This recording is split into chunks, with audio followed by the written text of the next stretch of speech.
What is up? Kevin Hale here. It is Round of Shots on this Sunday night, January 15th, 2023. Hope everyone is doing well. Hope everyone has had a great week, great weekend. After yesterday's Kentucky big win at Tennessee, not a lot we should be complaining about right now as far as BBN goes, but we are BBN, so we'll probably during this show we'll find something to complain about. Anyways, a Round of Shots streaming live on this Sunday night, YouTube, Twitter. Got it going on. Got the chat room, people joining us in the chat. Feel free to drop us a comment, your take, your rebuttal, your arguments with any of the roundtable tonight. Tonight, doing it with my usual cast of characters.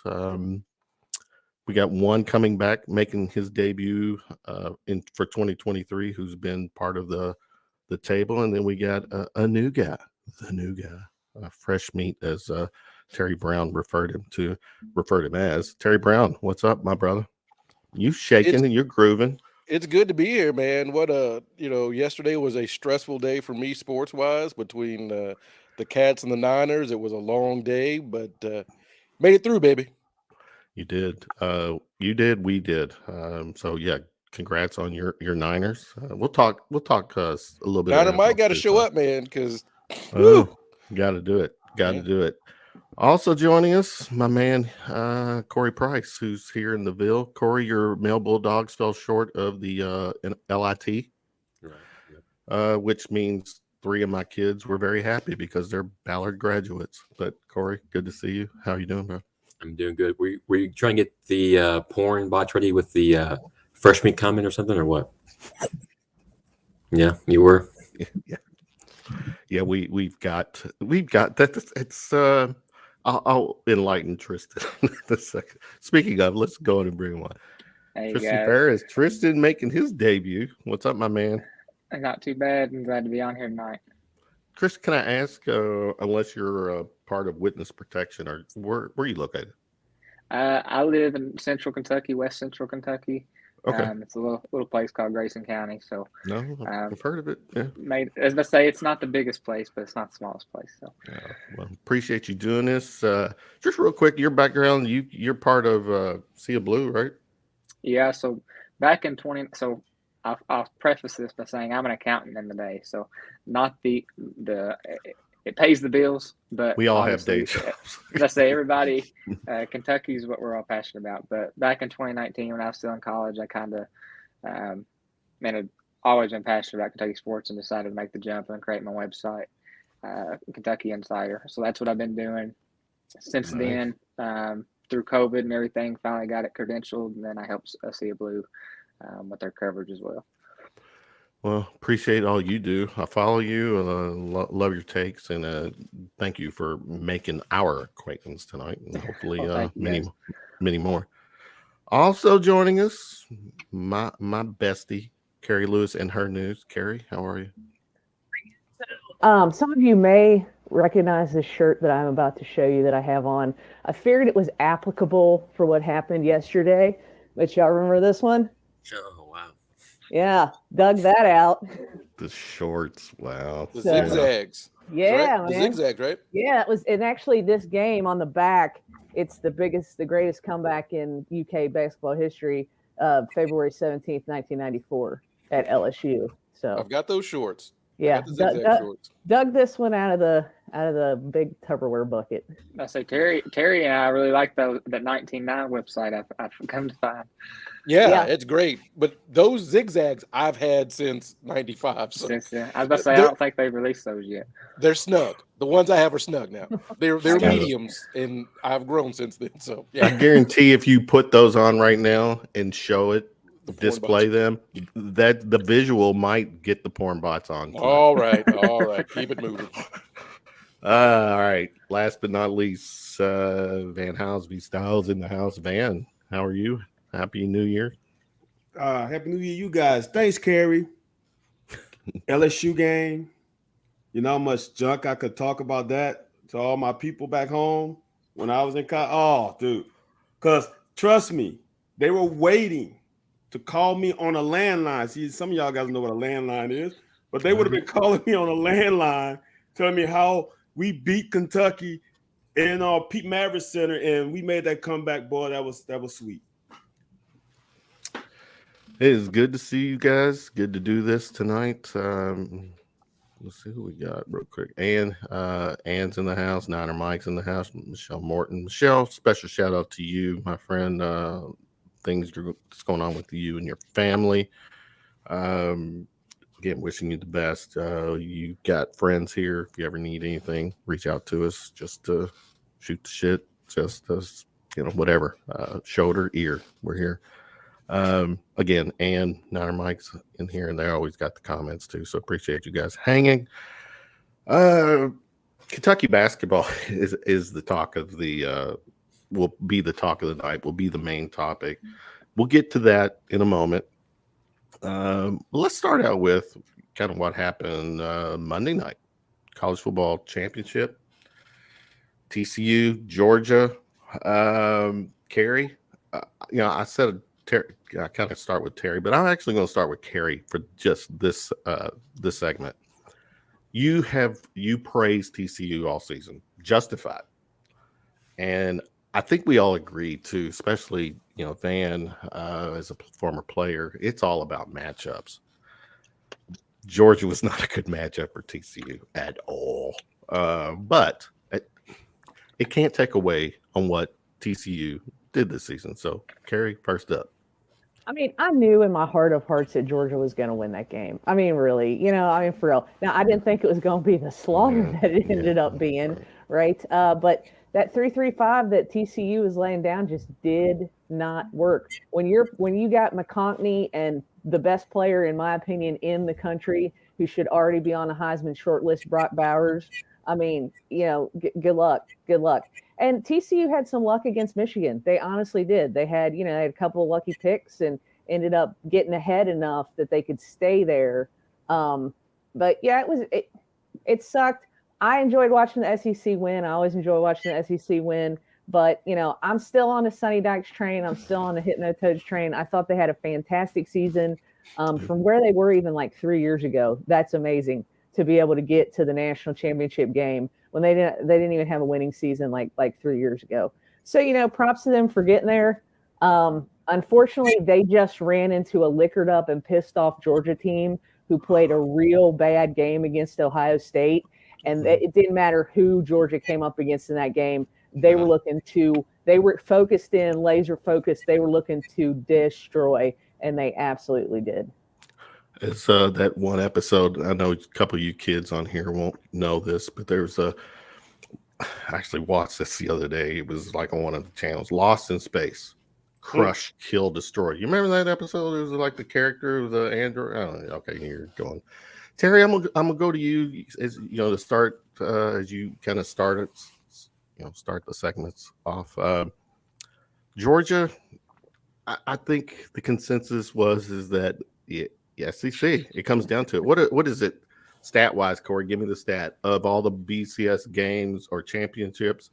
How many has the SEC won out of how many? Like 14, or was it something crazy? I don't know the exact number, but it's pretty dominant. If you look back to Tennessee in '98, Tennessee won, then Florida wins, and it's like 7 different schools in the SEC have won in the football this football world. And to me, if you are tired of the SEC, all you have to do is beat them. That's all you have to do. Like, I'm tired of pundits every year. Oh, Alabama, because when they get there, Alabama beats everybody's ass. Like, we've never seen an SEC team get embarrassed like SEC teams have done. Right. The SEC's best is better than everybody else. Yeah, for sure. And so I've had conversations. I'm in the Midwest. People have asked me, what's the thing about the SEC? Me, I do it, number one, because it aggravates everybody else. But two, the southeastern part of the United States is still fair game for your jokes, still fair game for everything that people say about the SEC, right? But we say, folks like Carrie Lewis and her news, football is king. College football is king. And as the South, we have said to quote Outcast, the South got something to say. Right. You can, in the Big Ten and the Pac-12, and run all these newfangled offenses, but when it comes down to it, our best, whoever that is, LSU, Georgia, Alabama, Florida, Auburn, Tennessee, our best will beat your best, period. So if you're tired of the SEC, just beat them. It's that easy. Just beat them. Yeah, and in a couple of years, is it next year? 2024. Corey, when the playoffs expand to 12 teams, that's just going to give more SEC teams an opportunity. And here's my take for get Corey's take. Honestly, I think if there was 12 teams this year, I think Alabama would have been knocking on that door as a possible opponent for Georgia. I digress, but Corey, go ahead. It's another stout game by the defense for Georgia. They gave up, I think, 9 first downs. I think Georgia had almost as many yards of offense on their scoring plays as the Horned Frogs had the entire game. So it was pretty dominant from start to finish. Getting out to that big 17-point first quarters, got the ball rolling, and Horned Frogs didn't have a shot after that. No, they were very overwhelmed. Tristan, your take on the championship game? Yeah, kind of like Carrie and Terry were alluding to, the SEC is just built different. If you want to beat them, you got to go up and beat them. I don't think it's going to get any easier for teams with Texas and Oklahoma joining, because when they join, they haven't been up to caliber this past season, but when you join that conference, you're going to have that recruiting advantage. You're going to get the players that you want. They're going to come back with a vengeance, and they're going to join Alabama and Georgia, and you got 4 teams that on an annual basis, I think, will compete for that 12-team playoff when it comes. Agree. Van, your take? TCU's advantage all year has been their speed. Mm-hmm. Period. Their speed can't match Georgia's speed. And that's what was the difference. The difference is, honestly, this is where the SEC wins. It's not the quarterbacks, because everybody has quarterbacks. You go to Pac-12, you go to Big 12, everybody has quarterbacks. It's not skill position. They all got running backs and receivers. True. It's not defensive skill position, not DBs. It's the freaking offensive and defensive line. Right. The Big Ten has a bunch of hogs. The SEC has hogs who can run under 5-second 40s. Athletic hogs. That's the difference. That is the difference, because when you get a nose, just think of Jalen Carter. You can get a nose tackle with probably, I'm over-exaggerating, I'm just with a 90-inch wingspan, right? Who can probably run a 4.9. And if he can cut you off on a wide zone, what can you do? It's unfair. And that's the difference between Southern players and players elsewhere. Is a lot of we have finally, it's changed a little bit, but we're not basketball players down south. So all those basketball long wingspan guys out on the upper East Coast and out west that play basketball, we convert them to defensive linemen. We put a little weight on them, and that's the difference. We just have, it's not, I don't want to say better athlete, it's just like you said, football is king. It's not basketball. So when these kids that grow up, that are born, their dad is 6'7", their mom is 6'2", they're not, let's put a basketball in their hand. No, they're setting already. They play offensive tackles doing set drills.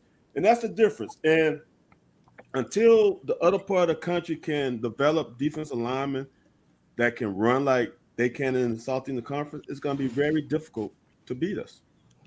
No, great takes. Let me let the people in the chat throw some questions and let you all give your takes.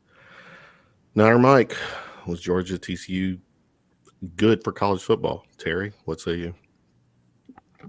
I don't think it matters either way. The machine's going to keep on going. It doesn't matter. We've seen blowouts in championship games before, going back to Nebraska and Florida. Miami beat Nebraska handily, some years ago. I don't think it's going to matter either way. The football is big enough on its own. The championship game doesn't matter. For most of the Super Bowl's history, the game hasn't been a very good game, but it still means something beyond that. So good or bad, I think it's going to keep on moving. Corey, what about you? I think the same as Terry. The blowout doesn't really matter. I mean, the SEC has shown in recent years that it doesn't matter who they play against, they're going to win. So unfortunately, the Horned Frogs were the victim this year. The victim. Yeah, after two competitive, semifinal games, we had, we got the kind of the debacle in the championship game. But Tristan, same question to you. Good for college football? I think even with it being a blowout, it's not going to make people not tune in next season or make college football less popular. The way I see it, though, is like Corey said, like you said, you had two competitive semifinal games. But I think big picture of that game, just for a school like TCU, somebody that hasn't been a powerhouse to make it to the college football championship, that does mean something. So, Absolutely. Yeah, when they get there, they're not going to beat Alabama or Georgia most likely, but it is a cool story when teams like that can make it that far. It's a very good point. Carrie, what about you? I'm with kind of what everybody else said in terms of it not the national championship game not being good nor bad for college football. I think a playoff and the semifinal games are actually more important than the overall national championship game is, because that's where you're going to get your better matchups. And that's where we're going to see, I think, when you go into this 12-team playoff system in a couple of years, that you're going to get some really good matchups in the beginning of those playoffs. And then that's going to, just like you see with the basketball in the basketball tournament, that kind of whittles itself down to chalk, right? But you still get a chance to root for the underdogs like TCU and that kind of thing. They're probably not going to win the whole thing, but it's fun to watch them get there and at least say, hey, they have a half a chance. They got there, right? I think that's where the importance lies, not necessarily in the national championship game, but in all the games that come before that in terms of a playoff and semifinals. For shits and giggles, I've got to do one night where I'm going to have someone on the sidelines doing the point thing. What is the ESPN show that Around the Horn? Around the Horn, yeah, where thing is, man, former player, good. Was it? Speak to me from that perspective. Good for college football. Football is football. You get blowouts every week. It's not like we get 6-3 games, 14 weeks out of the season, and all of a sudden we get a 50-3 game. It is what it is. But this is what's going to be weird to me, right? If LSU doesn't lose to Texas A&M in that last game, the SEC would have probably had 4 teams in the top 12 of last year ranking, right? Yeah. So now you get 4 SEC teams in the 12, right? What if you get all 4 in the Final Four? Then what happens? Please, I want to see it. There is a legitimate chance that, here's why I say that, because it's going to be weird how they arrange the schedule. Are they going to, how Kentucky's always going to probably play Louisville or Indiana or one of those rivals in the NCAA tournament?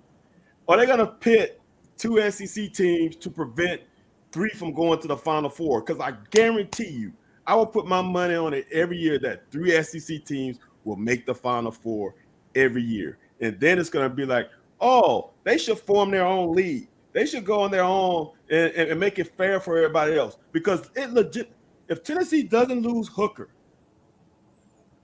they would have been in the Final Four. They would have been one of the 4 top teams. Yeah. So it's like, and then and they on the same side of the conference. One of them wouldn't have played in the SEC championship game. Right. Oh, it's great points. And the other thing too is that Tennessee, even with their backup, beat the shit out of Clemson, the ACC champion. Alabama beat the shit out of Kansas State. Yep. And these are not teams. It was close though. It was close at the start. It was close. Yeah, but Okay. Carrie brought up a great point. We always say the NCAA men's basketball tournament on the women's side too. It's a Cinderella and it's all this kind of stuff. But when you look, 6 teams have over half the championships, right? Like we like these early Cinderellas, but when it comes to the nuts and bolts, it's Duke, it's Kentucky, it's Carolina, it's UCLA, it's North Carolina, Indiana. So Kansas. you can expand it.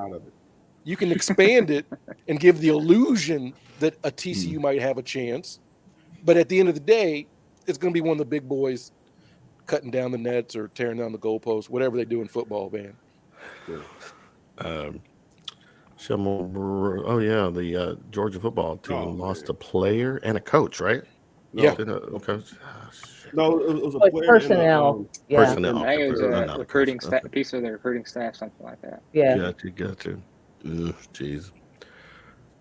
Jay Hayes is in the house. TCU being in the championship game gave me the hope that one day, why not Kentucky has its It's gonna be harder now. OC. Yeah, I can see what he's saying. Well, I mean, you look at it. What did we say? If the 12 teams were this year, there was definitely 3 SEC. 3. Yeah, Georgia, Bama, and Tennessee. Tennessee. But you're going to have that every year. If you're Every taking year. the top 12, I agree. 3 of them are going to be SEC at the very least, Yes. right? Well, Yes. Because you got the 2 teams in the championship, Yes. and then the odd team out that didn't beat Georgia or didn't beat Bama. So if you expand it to 12, this year it's theoretical. Tennessee and Alabama would have been right there. So Right. I would say you're probably going to have 4 SEC teams. potentially 4. But saying And on the that SEC note, championship is just going to be for seeding. Yes. saying on that note, one of those Right. teams that when they go against Georgia or Alabama or whatever, one of those teams is going to fall in that 12 seed. They're going to be towards the bottom, and that's the team that the 2, 3, 4 seed they don't want to play because they're better than the seed that they're given. And it's kind of like when Cal says when you underseed a team and instead of the tournament, you're not hurting them. They're going to be where they're going to be. You're hurting those higher seed teams that have to play them. Yeah, I'm not sure if because Tennessee was still ranked pretty high after they lost to South Carolina. I think they were in the top 6. But LSU would have been that team probably at 11 or 12 that you really wouldn't want to face. It's just unfair. Because the thing about it, this is I thought about this the other day is that all right, I know you can't do this, but what if I am in second place to Georgia, right? And I know they're going to go to the SEC championship game. Do I sit my players out that last game? Because it doesn't matter. I'm going to get into the tournament. I'm going to get into the top 12. Is it better? Is it best to not play an extra game than have to play the SEC championship game? Because you're already in the top 12. That's strategy. That's definitely something to consider. Go ahead, Terry. No, so we're going to see gamesmanship like that. We're going to see schedules think so. change. Right. It's going to mean something. The SEC teams that have ACC rivals like Kentucky, like Georgia, like South Carolina, do you move those games? Right? Yeah. Do you, if it's a 12-team playoff, would you rather have that early Eastern Kentucky your last game versus Louisville? Yeah. I think we're going to see some gamesmanship. The SEC already has that 1 week before that where we play like the Citadel, Alabama plays the Citadel, South Carolina plays this school. So I think with the schedule, you're going to see some maneuvering. Right. All right, we got some comments here. USM Cat fan Georgia competed versus speed almost every week. Yeah, TCU and OSU did not. Showed also a 12-team college football playoff won't benefit the SEC as much as folks think. Conference champ. Yeah, I mean that's a good point. They're still, and there was so basically what he's saying for people listening to the audio is that because of when they do expand to 12 guys, there are designated spots already for conferences, and I think Tulane was in the top 12. They would have this year would have been one of the 12, which I guess it's interesting. We'll see how those play out, but I do think it's very realistic that you're going to see at least 3 SEC teams every year. It's still top 12. All the Right. conference champs. It's still not like the NFL where you get Yeah. Tampa Bay with a horrible record that just win their division, they're automatic in.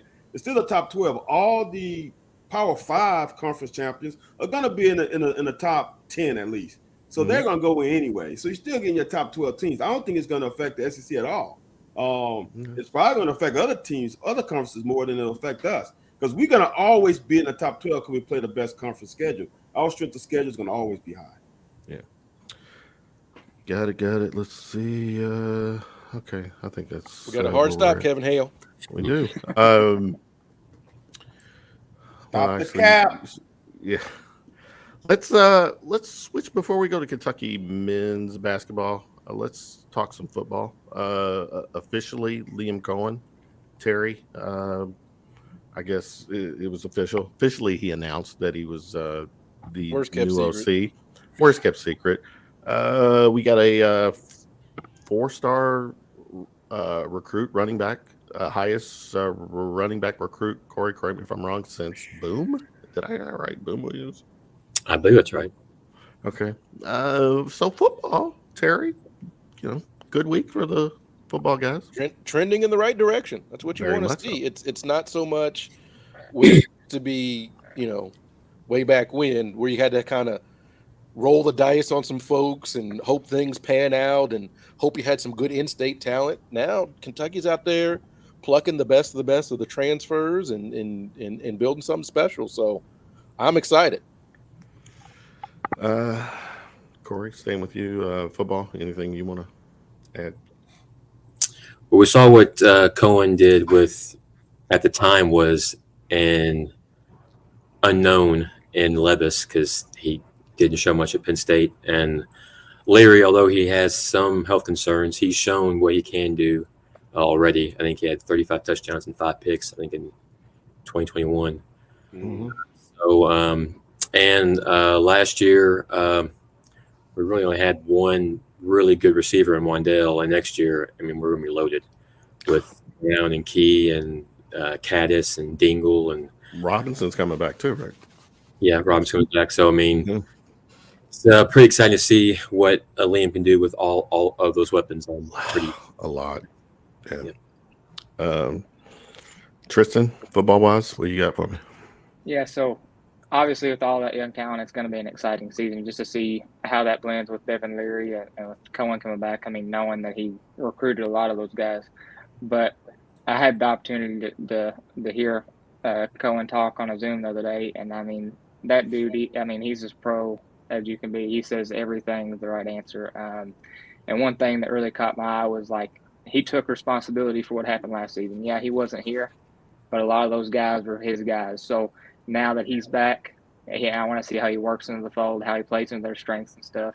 One of his biggest priorities is the offensive line, so he's going to get that straightened out, it seems like. He talked to everything from not just their ability, but just their demeanor, maturity, things like that. So it doesn't sound like that was up to par last season, and I'm excited that that's going to get corrected this season. That's great points. Carrie is a fan. And actually, I'll throw this to both Carrie and Van, and you can both answer it. But the fact that we're getting back an OC who, last year, whatever, his 1 year, is a pretty badass year for us. And he's coming back. He knows the program. He knows what's expected as far as from Stoops. How excited can we really should be for Cohen to be back? People can be as excited as they want to be. That's your feelings. Do whatever you want. I temper expectations always. Recruiting classes, I temper expectations. This, I'm going to temper expectations. Can you catch lightning in a bottle twice? Sometimes you can't. Sometimes that happens. I'm going to start the timer in August to see how long it takes fans to start screaming and yelling on social media platforms because he's not doing what they want or what they think he should do. And also, I thought about this the other day. I thought, the Rams won the Super Bowl last year, and then they won 5 games this year. What was the difference? I'm just saying. I'm not saying. I'm just saying. That's a great point. Well, here's the thing too. I've said this. Cohen, Nick Saban, who's the guy at Jacksonville? Damn, Peterson? Urban Meyer. Or Meyer. Urban Meyer. Some of those guys are just not fucking NFL guys. Well, that's not true for Saban. If you look at Saban, his run in Miami wasn't as bad as we thought. He left on his own. It wasn't like he was run out of town. The bottom line is I temper my expectations always, but I also think that yes, we should be excited because this guy does have a track record here. But at the same time, don't get angry or upset if he's not doing what you want right off the bat. Of course, Van. All right, well. People were upset. I mean, if you remember, people were upset with him the year he was here early in the season. If you remember the Central Michigan game where Ty had to save us, they were not happy. They were not happy in that Florida game where Trevor Wallace has to save us. There were some moments when he was here. People just conveniently forget about that first half of the season. But here's the deal. Tristan brings up a point, and this is the difference for me between him and Skane. His ability to reach young men. He has a little swag that appeals to this generation. So that is going to help. The next thing is I'm about to bring the porn bot up. We got 2 Coxes, and 2 Cox is better than 1. So, that's the line of the season. so here it is. The biggest pickup in the portal this year wasn't Leary, wasn't Ray Davis, wasn't Hardaway, wasn't Dunn. It was Marquise Cox. And the reason why, because you just solidify the whole left side of the line. You bring Horsey back. Thank God he decided to come back for COVID. You got a left tackle and a left guard and a center that are veterans. See, people don't understand. You can scheme around one bad side of the offensive line. You can scheme with one bad O lineman.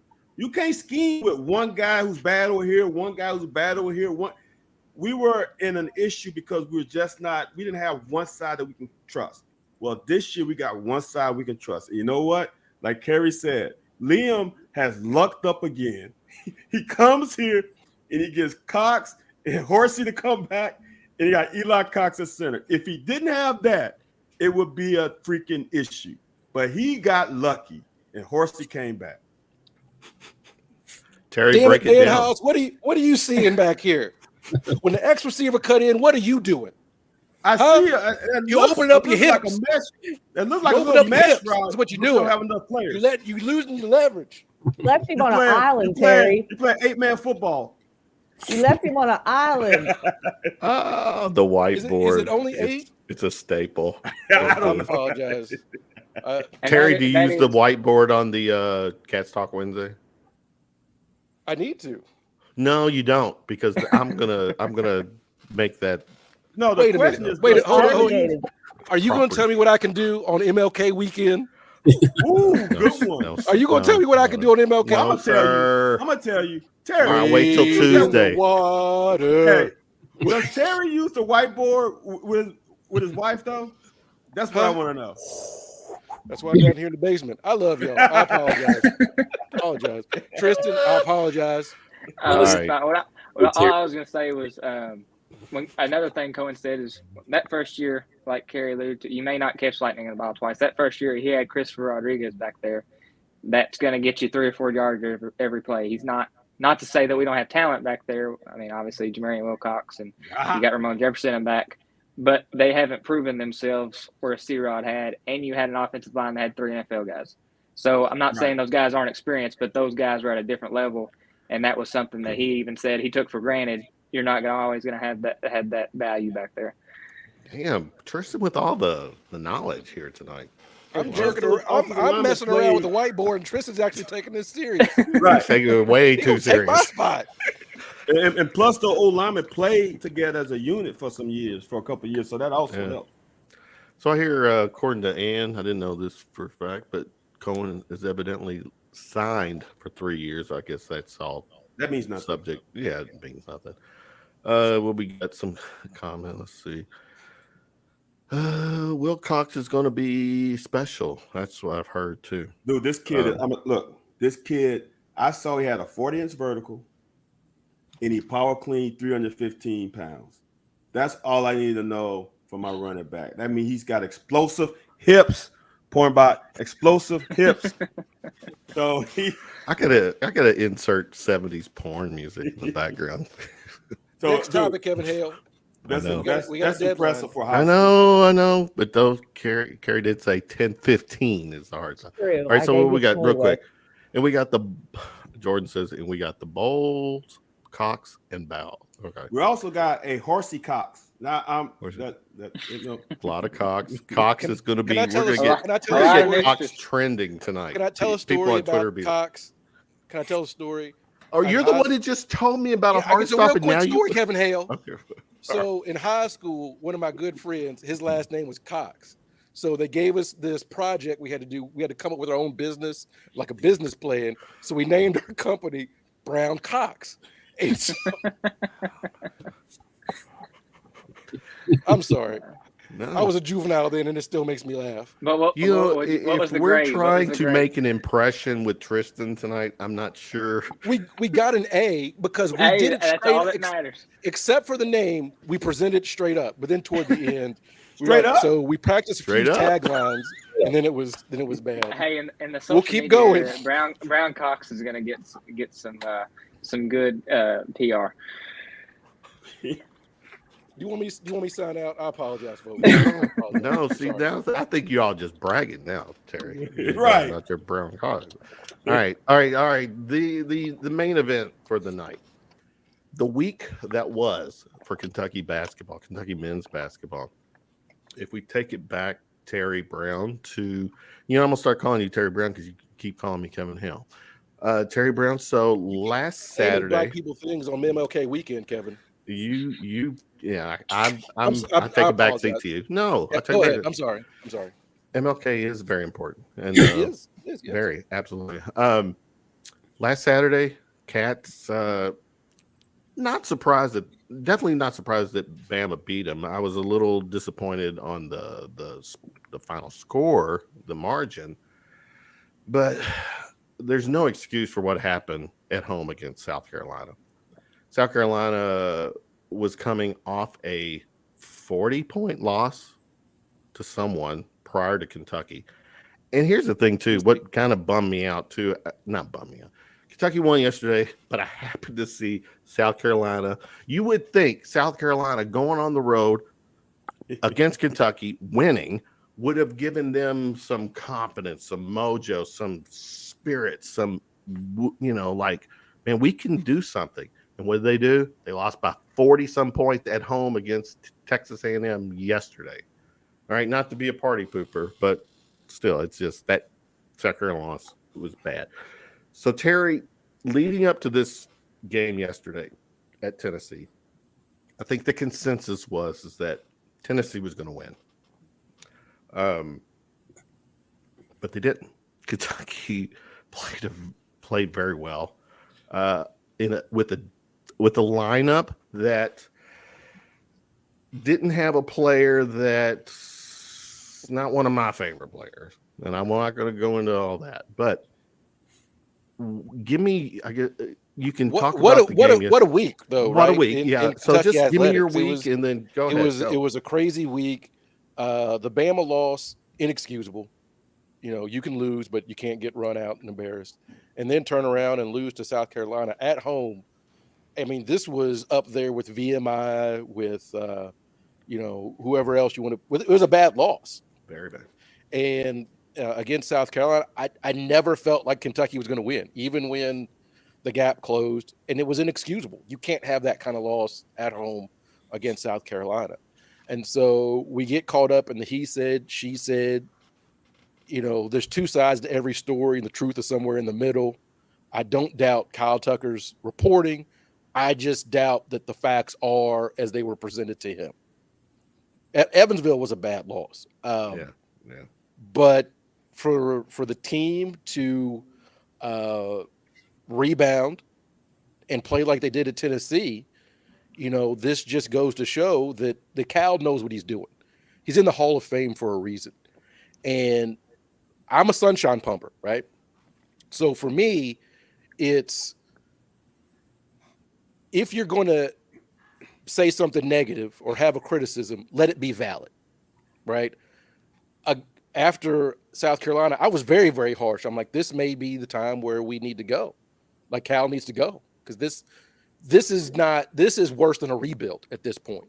Absolutely. But what I do know is John Vincent Calipari, when he's backed into a corner, does a pretty good job. Don't tell me he only wins when he has all the talent, because in 1996, he beat the best basketball team I've ever seen with Marcus Camby and a bunch of dudes that went pro and something else. Right. And when Memphis was rolling off 30 wins a year, outside of Derrick Rose and Tyreek Evans, name me somebody else. Right? Douglas Roberts. Okay, there you go. That's it. That's top. And so telling me like he's not, I'm like, look at what he's done. Look at his track record. So he got painted into a corner. I was not surprised that they came out ready to play against Tennessee. This was the deciding game. Are you packing it up? Or are you going to fight your way out? And they fought their way out. What we saw on Saturday, that team is a second weekend NCAA tournament team. Period. Corey, correct me if I'm wrong. Wasn't there some after the South Carolina loss, didn't Oscar kind of call out his team? Yeah, that was of what we know of Oscar. That was not really like him to call out that they didn't show any fight, and he said he wouldn't mind if Cal would play some walk-ons if they would show fight and effort. That was that statement. Wow. I mean, how can you can't challenge the guy who is, his motor is crazy and his stats back it up. But go ahead. And it's just something you don't say to the public. If you do have a problem, keep it in house. Don't. Is there before Tennessee, him making that statement, was that directed at certain players? That I'm not really sure. I don't know. All right. And if anybody knows, jump in and say it. But as I said, I'm not saying there were specific players. I mean, if you watch the floor, you can see who's giving effort and who's not. But Sheboy said some of my teammates aren't willing to fight. So that's not the whole team. That's not the majority of the team. But there are guys, when they're not playing well, they get in their own heads and they give up.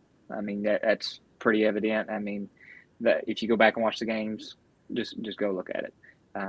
And whether that was harsh to say of his teammates or not, I mean, it was, but it was true. I mean, they gave up the second half against Alabama. That was inexcusable. They didn't show up to play the first 10 minutes of the South Carolina game, and that's what cost them. And then when you give South Carolina that confidence, Mitchie Johnson has 30 points, has 4 or 5 shot clock buzzer beaters from 30 feet. I mean, that's why you lose. Wow, I could bring Tristan on more because his takes are factually based. Because right, that first 10 minutes of the South Carolina game dictated the rest of the game. Good take, Carrie.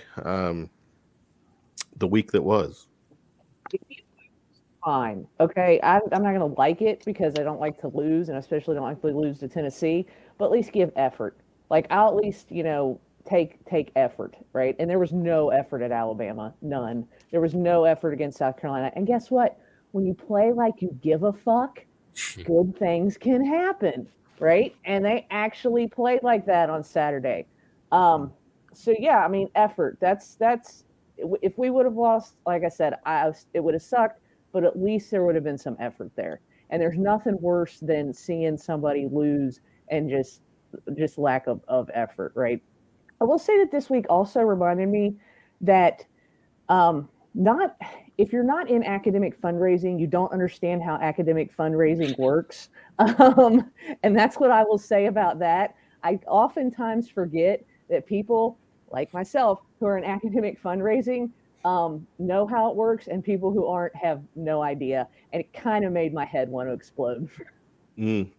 No, I do want to ask you a question, not knowing that you were in academic fundraising. I'm not saying, obviously, Cal doesn't have $30 million in the bank, but isn't now that if Cal does have $30 million he believes he can get from his guys? I'm not saying build it right now, but isn't this the time to think? I mean, that's $30 million the university doesn't have to pay or get from the K fund. Well, but if it's in pledges, that's different than somebody writing a check, right? So if you're saying, I'm going to pledge you this, first of all, there's forms you got to fill out. There's a whole system you got to go through because the IRS looks at that stuff, and so do auditors. Trust me. And then most people, when they do a pledge, they say, okay, I'm going to give you, $5,000 over a period of years. It's going to equal that amount of money that I have pledged to you, right? So it's not just he doesn't automatically have $30 million, or somebody is not writing him, 30 people aren't writing him $1 million checks right out of the gate. It's if you say it's a pledge, then you say, okay, I'm going to give you $25,000 over a 5-year period or whatever it is. So, yeah. But wasn't a majority of that $30 million from former players? Yeah, and that's fine. That's fine, but you still have to go through the system. Okay. No, just make it. That's No, what we you're were right. told. You're right. That's what Yeah, we were told. told. Right. That's fair, Terry. I've pledged a lot of money to things, and it doesn't always fall through. Like, you can't start breaking ground because someone's like, yeah, I got $30 million. That's not the way it works. And I'm glad Carrie explained it, because you see people arguing for things and they have zero idea how university fundraising goes. They have zero idea of what facility management is about. They have zero idea on how to run a fucking athletic department. But I'm going to listen to Wildcats 69 person talk to me about this, and this, and how the athletic department, athletic director is intentionally trying to sabotage his basketball coach. That is the dumbest damn thing I've ever heard before in my life. And I'm on Twitter. I heard it. You hate this guy, and you're like, because I've seen people. What has Mitch done for the athletic department? They were number 9 in the Director Cup standings. I know people don't give a shit about that, but it matters. Yeah, it absolutely matters. You can't puff out your chest when you see Sydney McLaughlin, Abby Steiner running, winning gold medals, setting world records, and they're like, "Go Cats!" You can't puff out your chest and then be upset when the women's track team gets funding. And on top of that, I get it. We want to give football money. We want to give men's basketball money. Well, Title IX is not a suggestion. It's a fucking rule. You can't just dump money into the men's sports and have the women's sports, because Leah Edmond talks all the time about how bad things are at Memorial Coliseum. And volleyball is the most successful program we've had over the last 7 years. I know people don't care, but Mitch's job is not to make sure Coach Cal is happy all the time. It's not to make sure Mark Stoops is happy all the time. It's to field a competitive athletic department from top to bottom. And going from when they were ranked 70s when I was in school to being a top 10 program every year, he's done his fucking job. Terry Brown, I am going to clip this part and put it out there, because you just said it all. Mitch does get a bad rap, and I have to admit, doing round of shots a year or so ago, my mentality was men's basketball and football, and in a whim, Terry Brown, you laid out everything about the other programs. Now I've obviously I've heard our other programs being successful, but when you start laying it out, there's one common denominator, and it is Mitch, because Mitch brought the. And people are like, I don't know if he can pick a head coach. Let me tell you something. In 2015, the women's track team finished 2nd in the country. Coach Floreal was the coach. He went to Texas. He brought in a new coach, Coach Lonnie Green, who was a Hall of Fame in the Drake Relays. That's who brought in Sydney McLaughlin. That's why the women's track team finished 3rd this year in the NCAAs. Well, I don't know. He brought in Billy G. He also brought in Coach Skinner for volleyball, a national championship, 6 SEC championships in a row. That's 4 recruiting classes, SEC champions. Open up your eyes. I get it. I want the basketball team to be their best, but I love my university. As you can see, I've got gymnastics and women's volleyball and women's soccer because I care about all of it. If you don't, just say that, but stop saying Mitch has been a bad thing for the university. That's not true. Mitch has been great for you. He wins awards. Yeah. People that work for him go on, and he's got, 4 or 5 people that work for him that have become ADs at other places. If you don't know how the sausage is made, then stop commenting on how the sausage is made. Where's my tambourine? Well, it ain't just me. It's Carrie who's telling you how funding works. Exactly. Amen. I love this. This Amen. is this show has been Cal badass. just can't go up with $30 million in pledges and start breaking ground. Well, Right. First off, where? Something's got to come down for something to go up. preach it, brother. Passion. I'm sorry. I apologize. No. But this No, whole no, week is just keep going, brother. Don't ever say you're Brother, sorry out there. Yeah. kind of half no and half like, what are you talking about? No, you're good. Van, I'm you sorry. no, go ahead, Van. I know you good. Well, first TB says got me thinking of something. Do we know that Sydney McLaughlin was a one and done at UK?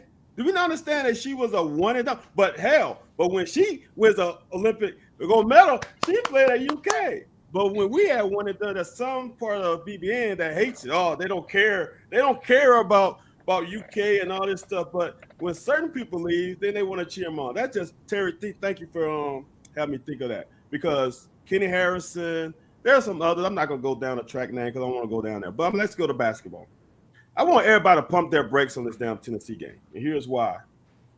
We finally faced a team that was as inept at putting that little circle thing through that orange hoop more than we were. Their offense stunk. I mean, I'm just saying. It wasn't like we put up like this offense all of a sudden became very efficient and we was running great sets and getting what? No, come You on, saying man. this is fake juice? I'm What you saying? This game Saturday wasn't legit? Am I frozen? Well, I mean, when are people going to wake up saying and the realize public- that Burns can't coach? I mean, Well, you've said that all the time. Barnes disappears saying in to big pump games. your But go ahead. brakes. All right. because I'm not sure that this can continue. I'm just saying. No, I'm not sure. I think But we should be one game at a time right now. am I just should not freezing even like be- crazy? you are? Sure. But I Am I will, freezing again? like Carrie said, you wanted them to fight. They got down 8-0, and I was like, oh, this is ugly. And then, they kept fighting. I was like, this is what I want to see. But then they're up 8 with like 3 minutes left. And you're like, well, they have to win at this point because losing is going to be devastating if they get rid of this game. I'm just saying that for all the people who hate Cal, and I'm not a Cal hater, because for me, I think it's all players. I'm a player thing in all sports, because when you get to this level, if a coach has to come in before the game and give a damn pregame speech to rally everybody, that's a fucking problem. If players can't self-motivate, that's an issue. And if you don't give effort in the South Carolina game, like Carrie said, the first 10 minutes, or Tristan said, whichever, that is inexcusable. Because we all know the ball ain't gonna go through the hoop all the time. Michael Jordan is the greatest shooting guard in the history of shooting guards. He only made half his shots. So you're not gonna make all your shots. But play with effort and attitude. That's the only thing you can control. And they don't do it on a consistent basis, which to me means there's a leadership problem in the locker room. Which evidently, well, leadership or players. I mean, Oscar called out his team after Tuesday. The problem Okay, is you can't call out your team when you are not. If you're not doing it, you can't call other people out. Well, you're saying Oscar's not doing it? Oscar on a consistent basis this year, no. No, he clearly Oscar is not going to win National Player of the Year, and realistically, I'm not even sure he's going to be one of the first make first or second All-American team, No. and mainly because just how this year is gone. But here's the thing too, Terry. I mean, because after the game, the win at Tennessee is huge. And again, I said it, and I'll say it. Let's go one game at a time, BBN. Let's not look past. Let's not look ahead. Let's just stay in the moment. No, in the moment though. Yesterday, I'm not trying to create controversy or anything, but I'm just following the lead that's been on social media. One common denominator, the one common denominator with yesterday, Terry. I know. I'm just throwing it out. And I know you're throwing it out. Yeah. That is a simplistic third grade view of how things work. That's a horrible. Well, it had to be this guy. No, it's CJ actually hitting shots. Antonio. So that's Antonio, the silver linings of the last two games. Wow, I'm just saying that's where I'm going. We hit shots, but when here's you the thing hit shots, do you know how good you are?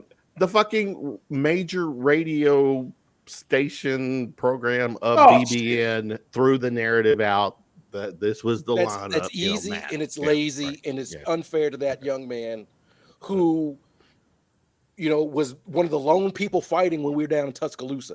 So I'm not going to have that. But here's my Corey Price. Here's my Corey Price nugget for Tennessee.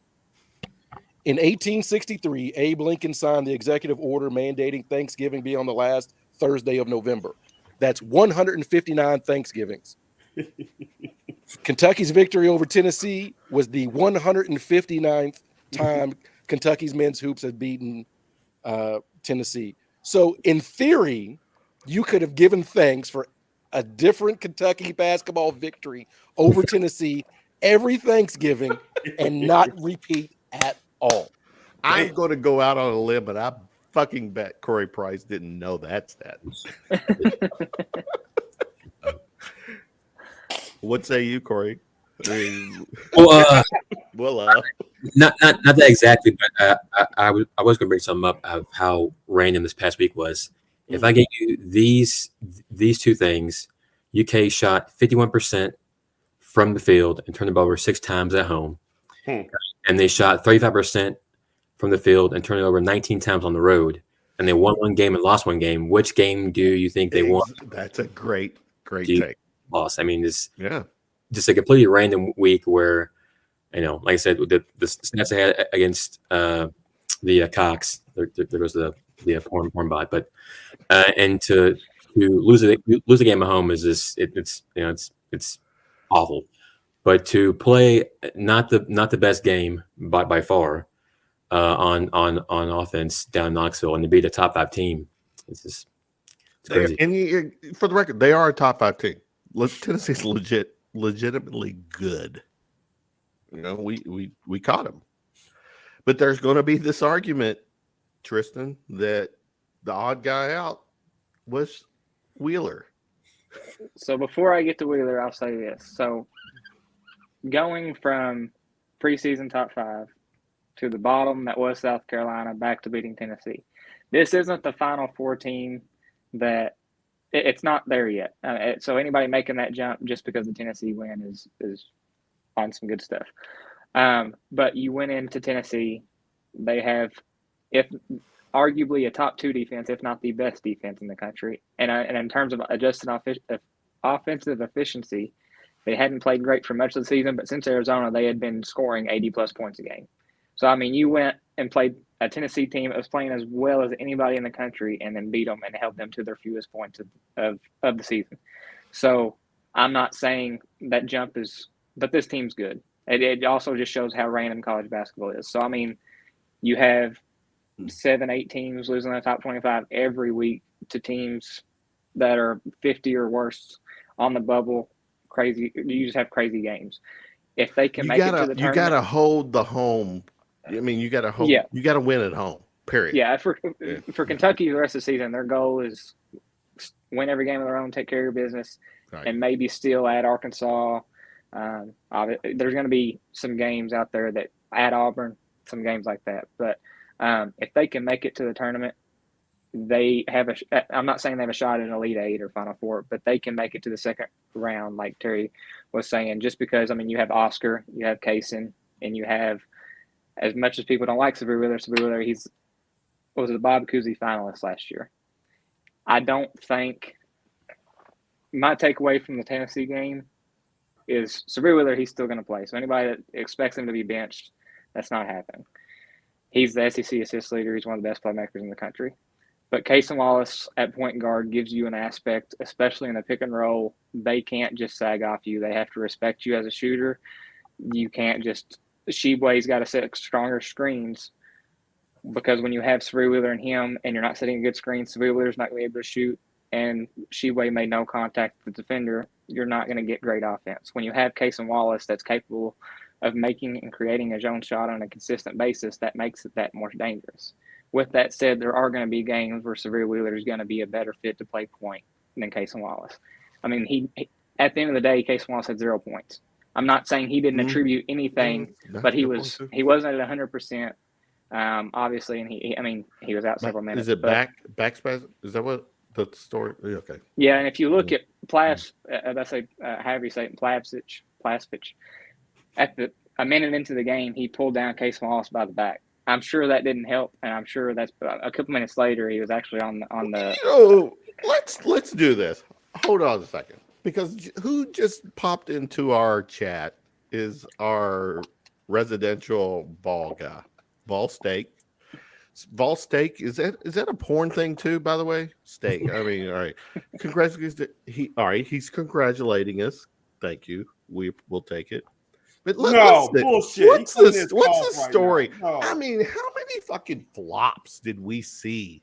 Look, I'm tired of them insurance frauds. Like those dudes, I was waiting for him to pull out one of those fake neck braces. Well, and that's what slowed down Tennessee's offense. They started looking for fouls. That's a good point. They started hunting for fouls and started looking for fouls. Those missed layups, trying to make contact. Yeah. That's what did Tennessee in. If they played straight up, they probably would have won. Probably, yeah. You know, in CJ Frederick doing his old man at the Y League, you know, getting number 25. I can't think of his name. You know what I'm talking about. For Tennessee. Yeah, him. You know. I just don't like Tennessee. I don't either. But we like staff, as a label. He's a good guy. As a crew, but when I think about all the SEC players I dislike in the history, they're all Tennessee people. Going back to Ron Slay and all them, and Chisholm and all these dudes. I did like Bernard King and all that. I mean, all, I'm going way back. Get to a Final Four. That's what I tell Kentucky fans. Why are you arguing with Tennessee fans? They ain't never seen their men's team in the Final Four. They don't know what good basketball is. And taking it right. Anne's right. What's up, you suck? She's right. Hey, but that clip, remember during the football game, they brought the basketball team out.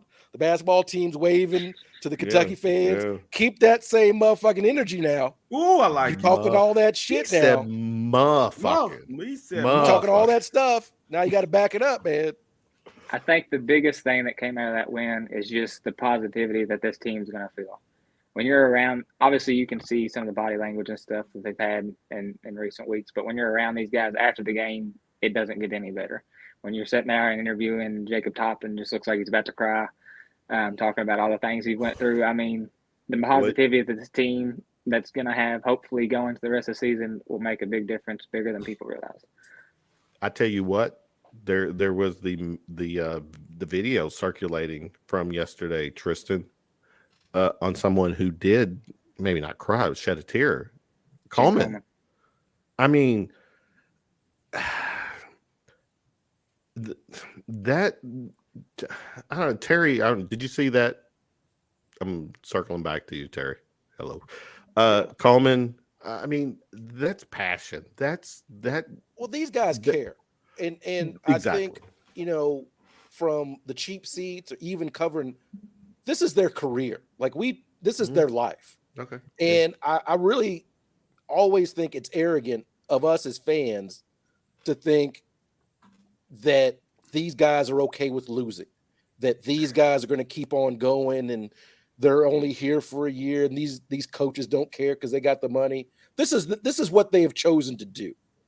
And if you think about your own career where you're working towards something and you have a setback, and you get together with your team and you overcome it, like you nail that presentation, that's a damn good feeling. Mm-hmm. That people were doubting you. That's a damn good feeling. Like, Carrie, with your fundraising goal, you all are working hard to fundraise. You hit that target. It's a good feeling. It just is. So we need to take a step back and realize these people care. They do. And I tell you what, I don't know, Van, you tell me from a former player, to see someone like Ulyss on the bench, who is, for the record, I've said this before, I'm not a fan of under 6 foot point guards, but Tyler Ulyss is the baddest motherfucker ever to be in a Kentucky uniform underneath 6 foot. Just saying. In him, but go ahead, Ben. No, I mean, the great thing about him on the staff is he gets instant credibility. He gets instant the player's ear because he's played my position before on this court and this and situation. relatively recently. And recently, right. And Yeah. and that's the most important part is these kids have seen this guy play. They seen him play in the NBA. If they didn't see him play in college, they at least seen him play in the NBA. And he can be a conduit. Like Cal can send stuff through him to talk to the players, which they will hear better through him than through Ulyss than through Cal. Or he can tell them, or I can get on you, right? I can rip you a good one, and I can say, hey, Tyler, go pick him up so we can play good cop, bad cop. There's many ways you can play it. I'm not saying Tyler Ulyss is going to be your X and O guy, but he can be that guy who can get into your ear and say, okay, in this situation, do this because I know this is real. Keeping it real. Yeah, it is. And here's the thing, man. I know fans get into it and they love it, but I want everybody to think back to when you were 18, 19, 20, 21, 22. Don't get on these kids like they are 30 years old professionals.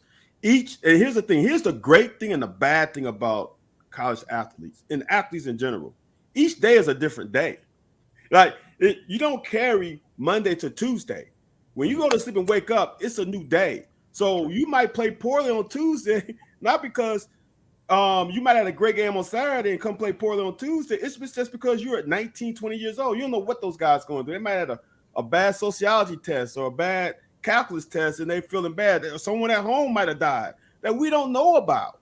There's issues that go in these guys' lives that we have no idea about, right. And that has sometimes an effect on their play on the court because their lack of focus. So that's just something as an athlete that people don't understand is that they are just like you and I. They're entertainment, but sometimes some of these people take it a little too far. I've said this numerous times. Please, BBN, stop living vicariously through these 18, 19-year-old kids. I mean, they're kids. My God. And I still, this past week, guys, this was the week from hell for Kentucky prior to Tennessee. I mean, it was a bad week. But there's never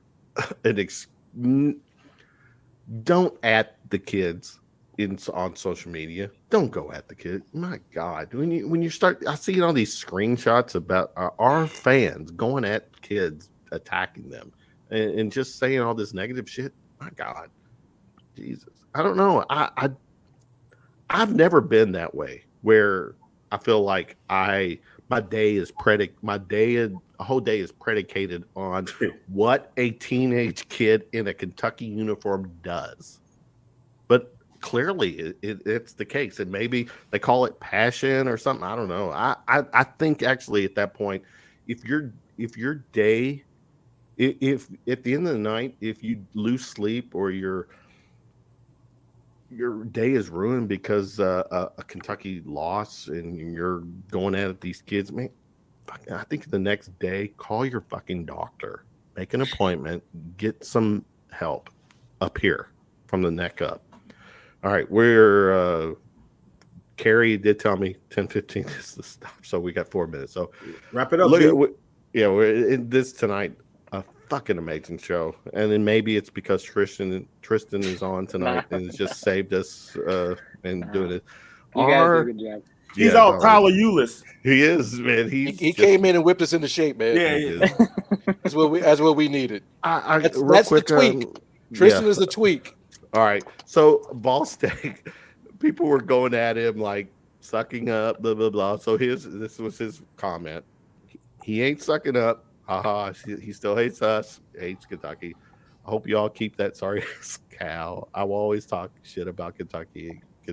Get back in those coal mines. Cole keeps the lights on, baby. Yeah, Cole keeps. But I you will know say what, Ball?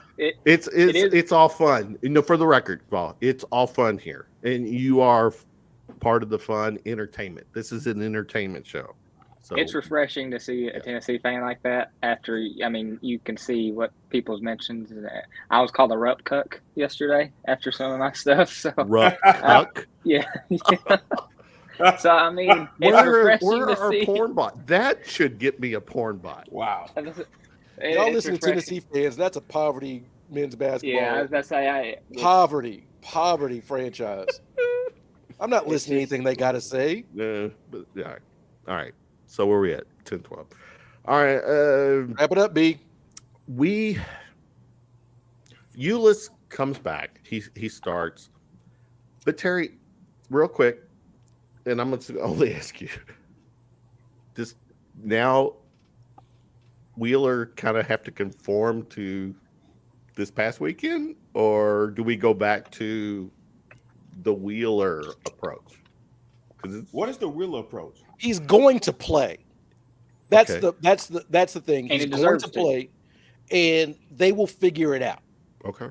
You are not benching No. SEC assist leader. You're not minimizing his role to the point of insignificance.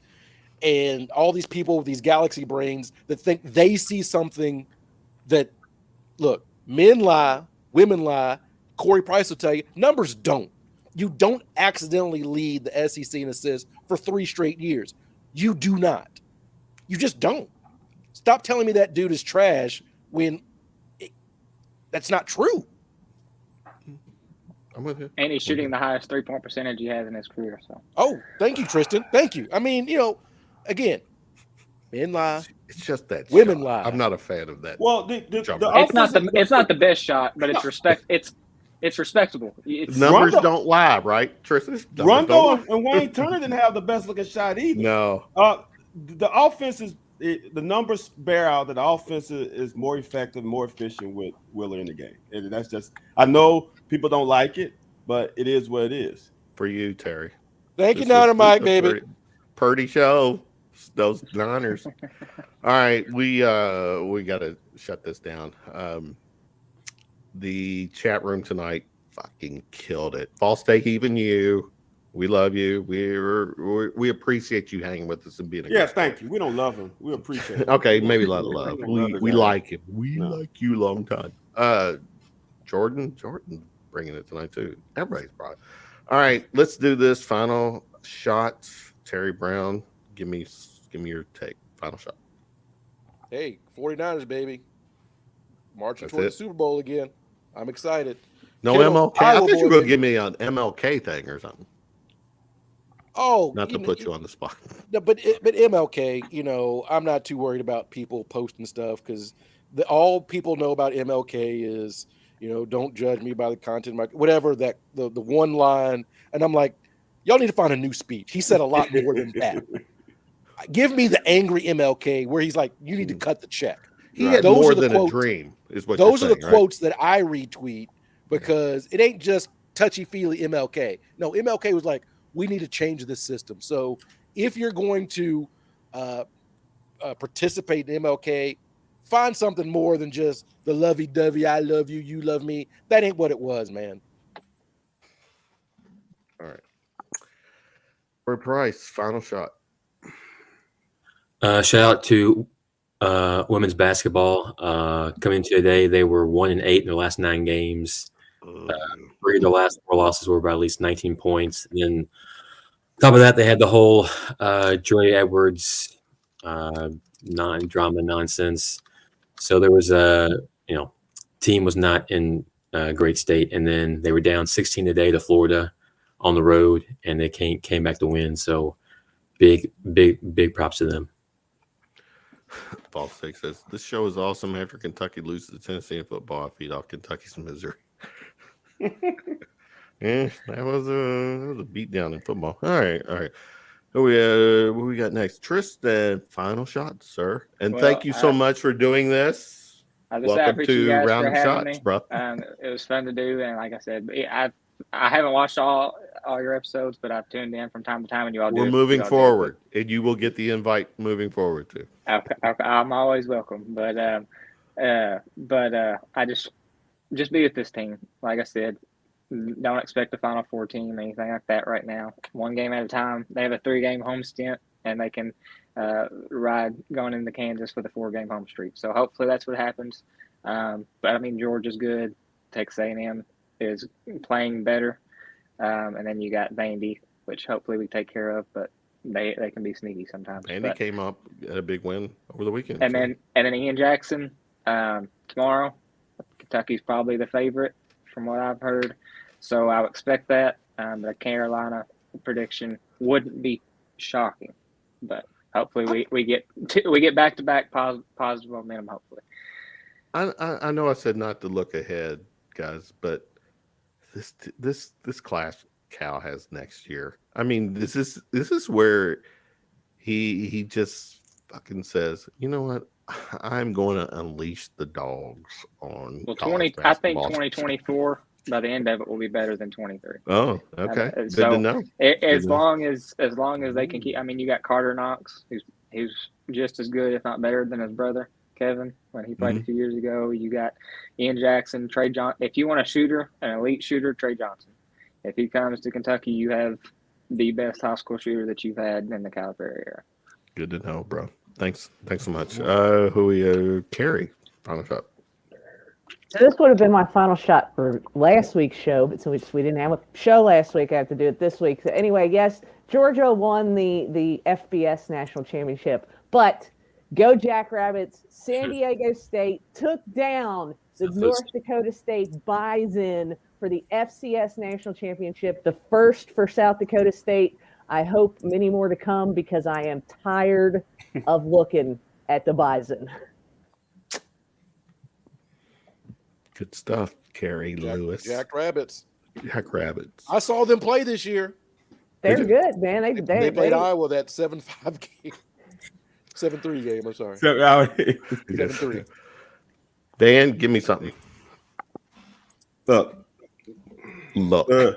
Would you start with look? The Damar Hamlin thing really touched me because I'm a guy who has had a concussion on every level. That's not a good thing.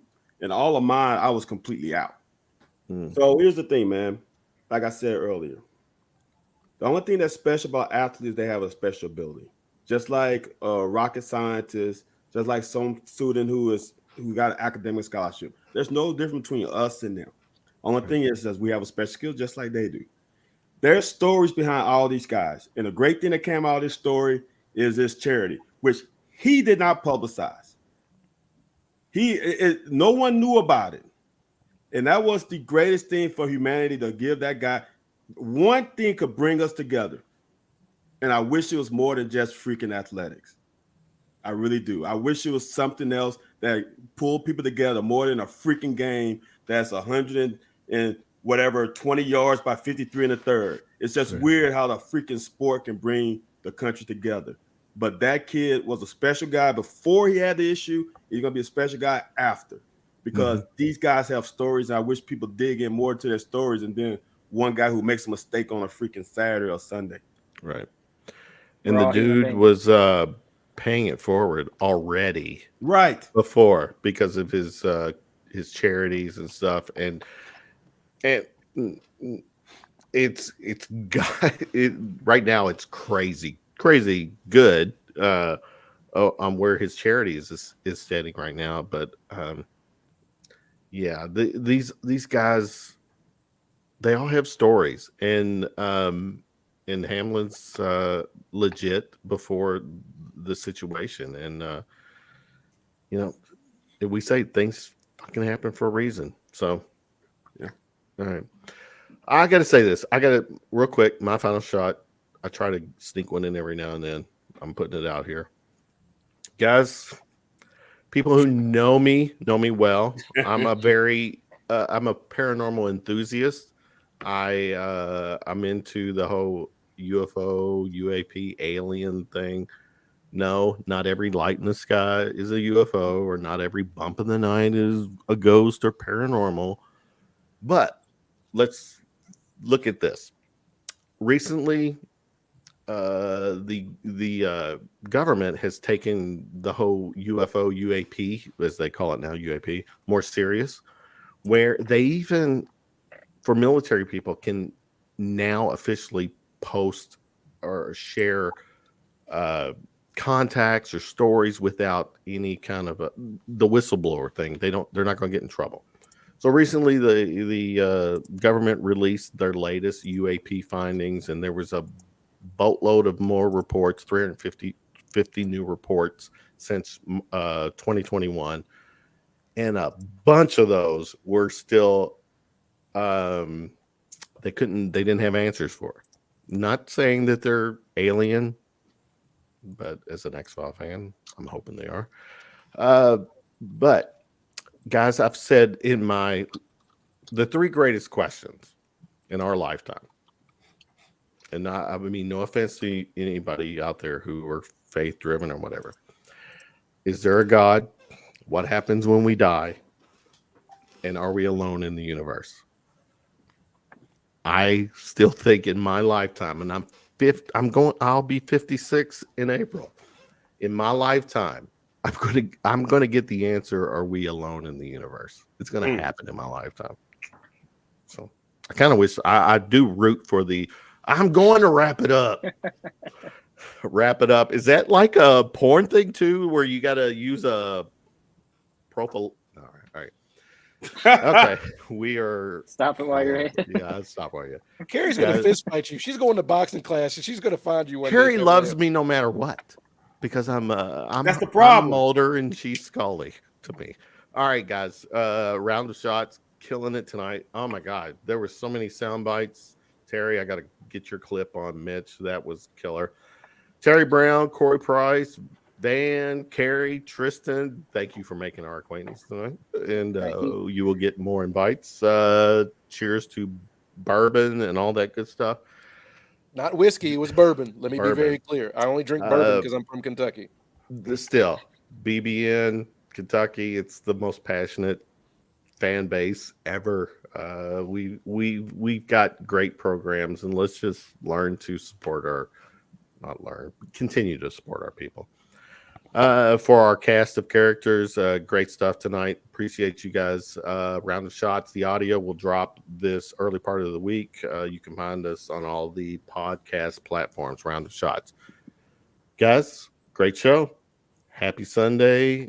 Everyone have a good week. We will be back next Sunday. Go Cats. Peace out. Good night, guys. See you guys. Good night.